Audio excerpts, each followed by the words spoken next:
Jaka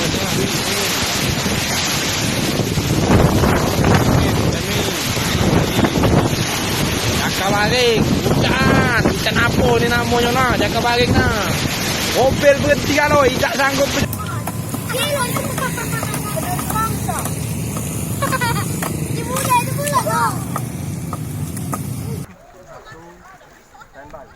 Bisa.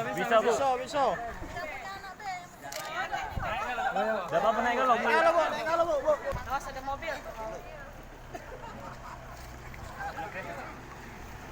Hati ya, pegangan. Awas nyesek. Digawe. Kasih bekasnya. Kondisi-kondisi alam yang saat ini sudah rusak.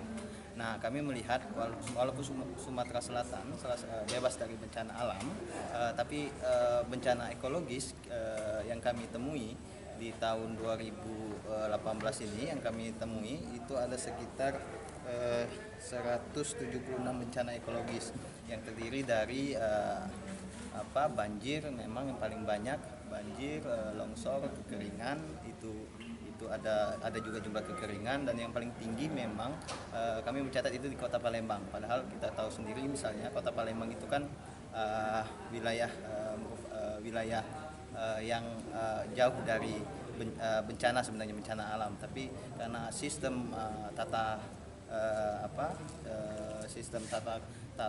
kelola tata ruang yang kita ketahui saat ini, setiap hujan sedikit pun Kota Palembang ini banjir. Nah, dari dasar itu kami menilai bahwa Kota Palembang ini rentan dengan bencana ekologis, dan Kota Palembang ini merupakan wilayah yang paling banyak terjadi bencana alam, bencana ekologis di tahun 2018.